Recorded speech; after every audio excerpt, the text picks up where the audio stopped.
2025년에는 어떤 키워드로 반도체 시장을 바라봐야 할까요? 적절한 때에 이분을 모신 것 같습니다. 현대차증권 노근창 리서치센터장님 자리에 계십니다. 인사드릴게요. 어서 오십시오. 예, 네. 반갑습니다. 자, 사실 가장 바쁜 CES가 있는 달 다녀오셨다라고 들었는데 사실 뒷이야기가 궁금해요. 그 줄이 엄청났다고 했었던 그 재순항 CEO의 기조연설부터 시작해서 결국에는 후속 뉴스까지 우리 주식시장에서도 영향을 엄청 많이 미쳤는데요. 주요 반도체 업들의 발표와 동향들 어떤 거 느끼고 오셨을까요?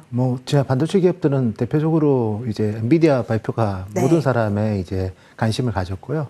AMD 같은 경우에는 사실은 이제 키노트를 이제 좀 특정인들 대상으로만 했는데 AMD도 신제품을 많이 공개는 했는데 대부분 이제 AI PC 쪽입니다. AMD 같은 경우에는 이제 신규 AI PC 프로세서가 나와서 사실 PC 세그먼트 자체는 지금 매출 신장을 하고 있거든요.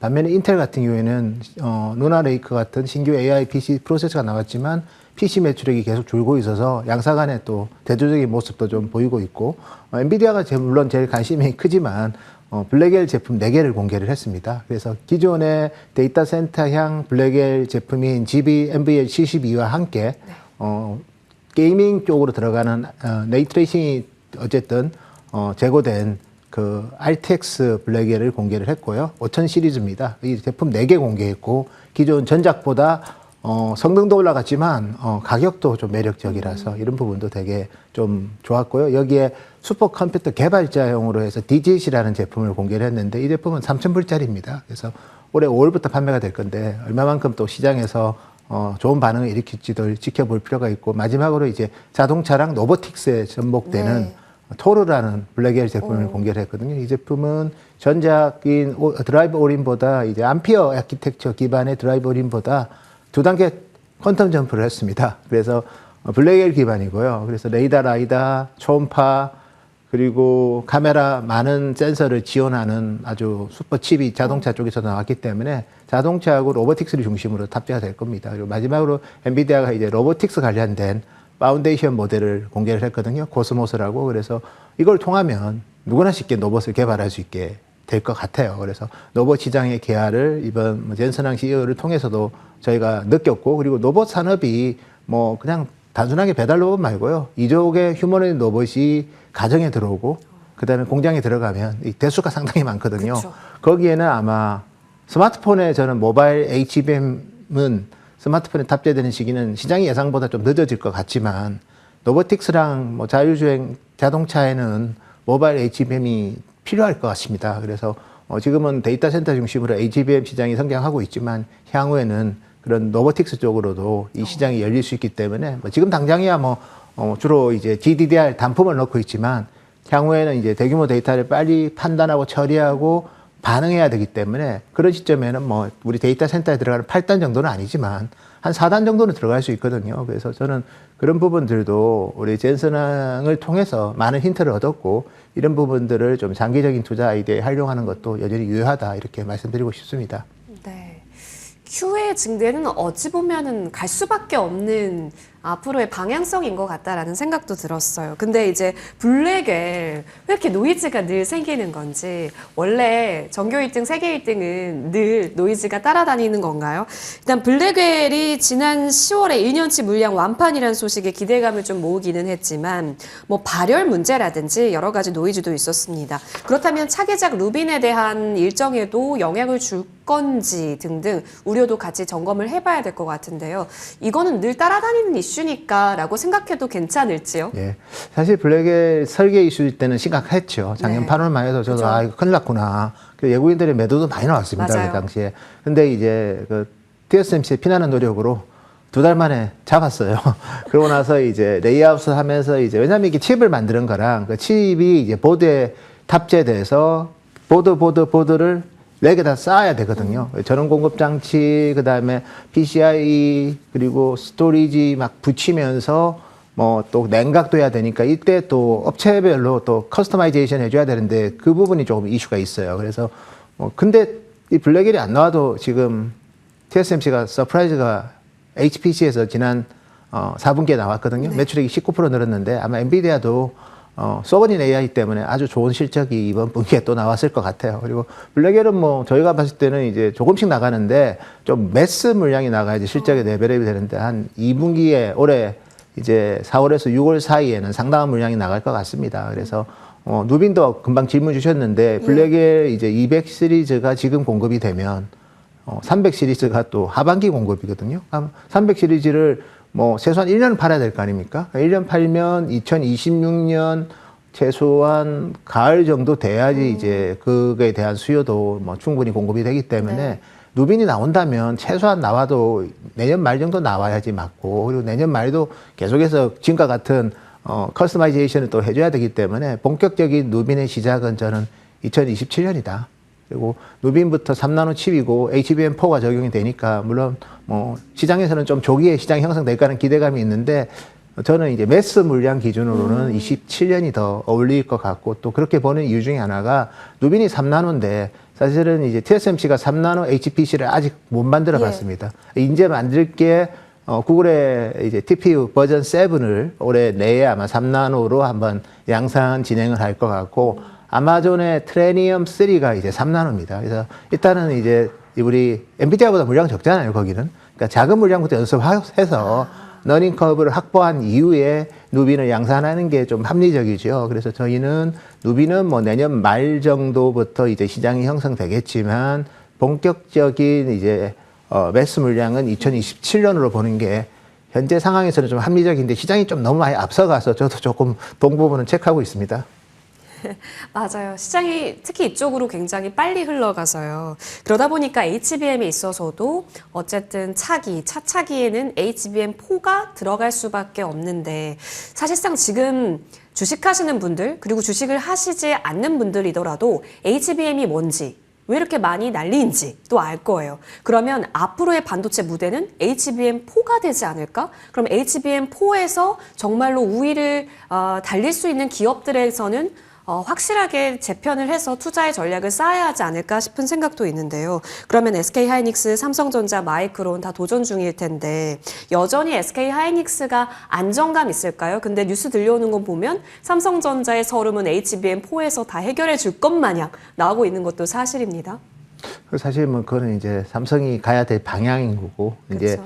또 하이닉스가 놀고 있지는 않을 거 아닙니까? 그쵸, 그쵸. 마이크론도 뭐 그냥 공장 승설하는데 뭐 지금 HBM 공장 승설 많이 하거든요, 마이크론이. 뭐 전혀 그쪽도 뒤처지져 있지 않습니다. 그래서 결국 이제 3파전인데 누가 우위에 있느냐? 당연히 하이닉스가 제일 우위에 있고 제일 일찍했고 또 제일 많이 하고 뭐 그런 면에서 우위가 있고, 그다음에 마이크론도 좀 눈여겨봐야 될 것 같아요. 왜냐하면 마이크론 타이완이나 이런 쪽은 주로 TSMC 출신들이 많이 가 있습니다. TSMC 출신들이 이직할 때 마이크론 타이완으로 이직을 많이 하기 때문에 뭐 그게 뭐 서로 교감한다고 해서 제품의 완성도가 올라간다는 의미는 아니지만 어떤 형태로든 마이크론을 무시할 수 없는 지리적 여건을 갖고 있다, 이렇게 말씀드리고 싶고, 삼성은 극복해야 됩니다. 이거는 삼성이 HBM3까지는 좀 힘들지만 HBM4에서는 전사적인 역량에 집중해야 되기 때문에, 그러면 결국 이제 경쟁이 치열해지면 마진이 떨어지는 거 아닌가, 뭐 그럴 수 있습니다. HBM 마진 떨어질 수 있고요. 다만 이제 16단 제품이 주력이 되면 시장 파이는 커지기 때문에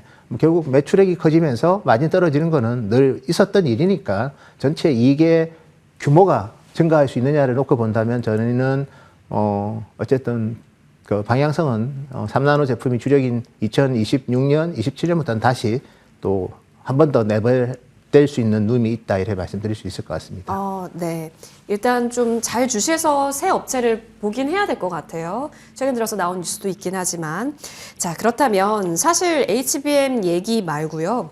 온디바이스 AI, 이런 뭐 맞춤형 쪽, 이런 쪽까지 좀 확장시켜서 이야기 들어보고 싶습니다. 브로드컴이 갑자기 작년 말 부상을 하게 되면서 반도체 씬이 사실상 더 확대될 수 있음을 우리는 확인을 했고, 온디바이스 AI 관련주들도 오늘 좀 시장에서 반응이 나오고 있길래 궁금하거든요. 이곳에 대한 성장성은 어느 정도라고 보면 될까요? 그래서 뭐 브로드컴은 사실 온디바이스 쪽은 아니고요. 그쵸. 커스텀 쪽이고 맞춤형. 기존부터 많이 했고요. AWS랑 구글 쪽으로 많이 했고, 뭐 특히 웨이퍼 캐파가 그쪽으로 많이 할당되는 거 보니까 브로드컴 쪽도 이제 그런 커스텀 비즈니스는 한 2배 정도 매출 신장이 예상됩니다, 올해. 그래서 뭐 저는 양호할 것 같고요.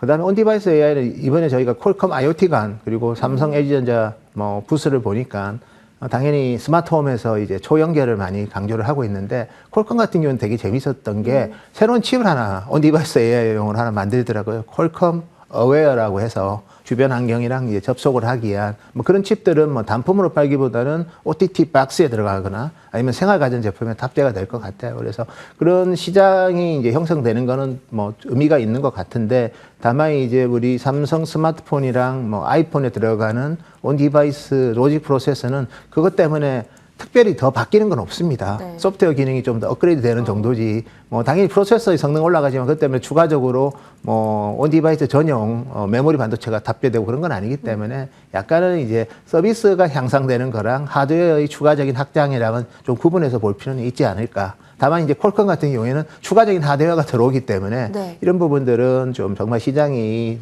더 익어가면 또 신규 하드웨어가 들어오면 우리 기업들은 사실 한국 반도체 산업은 하드웨어지 소프트웨어는 아니잖아요. 그래서 한국 기업만 놓고 본다면 온디바이스 AI가 당장은 큰 선물을 줄 단계는 아니다. 이렇게 말씀드리고 싶습니다.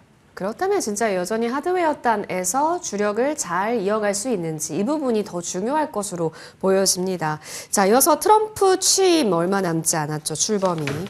자, 칩스법 불안이 조금 있었긴 했는데 글쎄요, 그래도 2기에서 우리의 그 반도체 지원 기조는 변함이 없을 거다라는 뉴스도 오늘 장중에 좀 나타나기는 했습니다만 앞으로 계속해서 자국 반도체를 좀 더 우선시한다거나 뭐 그러한 부분들에 있어서 노이즈가 국내 반도체에도 낄 수 있지 않을까? 이런 우려 또한 있다면 어느 정도로 우리는 조심해야 하는 건가? 아니면 정말 조심할 게 없는 건가? 지금 어떤 판단이세요? 뭐 어차피 바이든 행정부 때 이 칩스법을 주도했던 사람들은 공화당 의원들이었습니다. 그래서 공화당 지역에 또 공장들이 또 좀 네. 있고요. 그래서 저희가 봤을 때는 어차피 이건 중국을 좀 제재하기 위한 거기 때문에 우리 기업들은 뭐 당연히 이제 미국 쪽에 뭐 캐파 확장은 필요했고 그리고 트럼프가 어떤 식으로 말을 바꿀 수가 있습니다. 네. 앞으로는 뭐 정말 이건 정말 제가 혼자 생각이지만 미국에 짓는 데이터 센터에는 미국산 칩을 넣었을 때만 세제 혜택을 준다거나 뭐 그렇게 변화가 될 수 있거든요. 그런 면에서 보면 우리 기업들이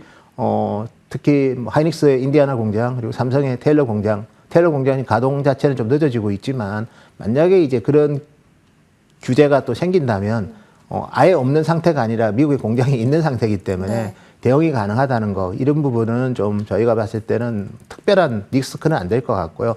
여기에 이제 중국에 대한 제재를 트럼프 2기에 강화하면서 특히 요즘 시끄러운 회사 창신메모리라고 있거든요. 네. 거기를 이제 블랙리스트에 아마 등재를 하면 그 회사의 그 한마디 위험은 중국 내로 국한될 것 같아요. 인차이나 플레이는 저희가 막을 방법은 없지만 그 회사의 칩이 중국 회사들의 스마트폰에 탑재돼서 수출 시장에 중국 밖으로 나오는 거는 블랙리스트에 등재되는 시점부터는 상당히 어려워지거든요. 그래서 저는 트럼프 2기가 우리한테 반도체한테는 기존에 이제 미국에 공장 짓는 거는 다 알고 있는 내용이고 비효율성은 있겠지만 그래도 비효율성이 이미 주가에 반영된 거고요. 네. 반면에 이제 중국 기업을 좀 제재하는 모습이 구체화된다면 이 부분은 오히려 트럼프 2기의 반도체가 오히려 좀 더 부정적인 것보다는 긍정적인 면이 더 있을 수도 있다. 이렇게 말씀드릴 수 있을 것 같습니다.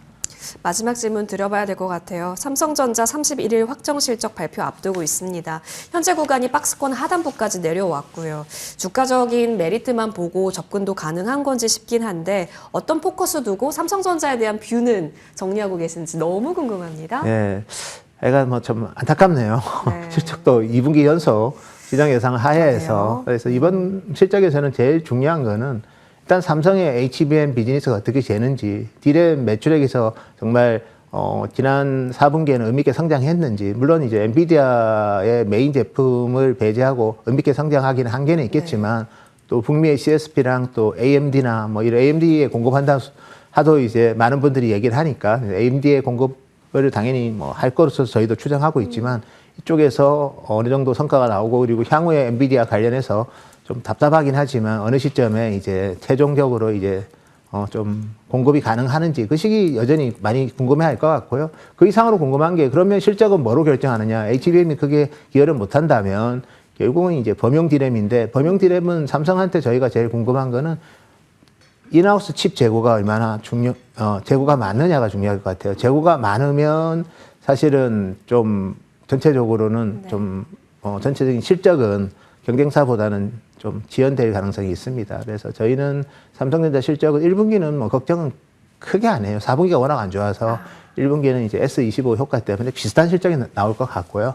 반면에 이제 2분기가 문제죠. 그러니까 4월부터 6월까지 실적에 갤럭시 S25 빠져나갈 때 네. 범용 디램에 대한 재고 조정이 그때까지 이어지면 뭐 좀 더 크기 때문에 결국 삼성전자의 범용 디램, 범용 낸드의 재고 수준, 이게 저는 이번 실적에서 제일 체크해야 될 포인트다. 이렇게 말씀드리고 싶습니다. 삼성전자는 범용을 먼저 좀 같이 보면서 주가 반응을 볼 수밖에 없는 구간이라는 점이 좀 아쉬운 면도 있긴 하지만 챙겨보겠습니다. 31일 확정 실적 발표 있습니다. 챙겨봤고요. 자, 오늘 노근창 리서치 센터장님과 함께 반도체 업황 한번 톱어보기 해봤습니다. 오늘 말씀 여기까지 듣겠습니다. 나와주셔서 고맙습니다. 감사합니다.